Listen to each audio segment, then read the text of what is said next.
নাস্তিক শাহরিয়ার কবির হেফাজতে ইসলামকে নিয়ে কি বললেন, চলুন বিস্তারিত জেনে নিই ফ্রিক নিউজে।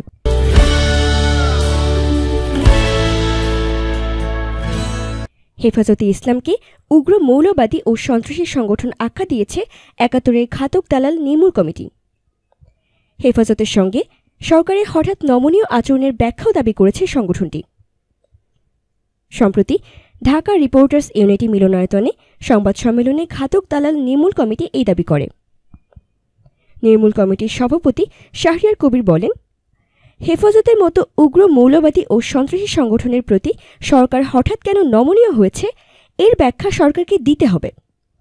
আমরা সরকারের কাছে বহুবার দাবি জানিয়েছি, জামাত হেফাজতের মতো সংগঠনের বিরুদ্ধে কঠোর পদক্ষেপ গ্রহণ না করা হলে মুক্তিযুদ্ধের যাবতীয় অর্জন ধ্বংস হয়ে যাবে। তিনি বলেন, কওমি মাদ্রাসার স্বীকৃতির জন্য প্রধানমন্ত্রীর সঙ্গে বৈঠকের পর হেফাজতে ইসলামের ধৃষ্টতা আরও বেড়েছে। সংবাদ সম্মেলনে অন্যান্যের মধ্যে বিচারপতি শামসুল হুদা, বিচারপতি HM শামসুদ্দিন চৌধুরী মানিক, অধ্যাপক অজয় রায়, ভাস্কর ফেরদৌসী প্রিয়ভাষিনী, শিল্পী হাশিম খান, স্থপতি রবিল হুসাইন, আলমগীর সত্তার বীর প্রতীক প্রমুখ বক্তব্য দেন। বক্তারা বিভিন্ন স্থানে ভাস্কর্য স্থাপনের জন্য শিল্পী, ভাস্কর, স্থপতি ও নগর পরিকল্পনাবিদদের সমন্বয়ে সংস্কৃতি মন্ত্রণালয়ের অধীনে উচ্চ পর্যায়ের একটি কমিটি গঠন এবং নারায়ণগঞ্জের শিক্ষক শ্যামলকান্তি ভক্তর ন্যায় বিচার নিশ্চিত করতে বিচার বিভাগীয় তদন্ত কমিটি গঠনের দাবি জানান।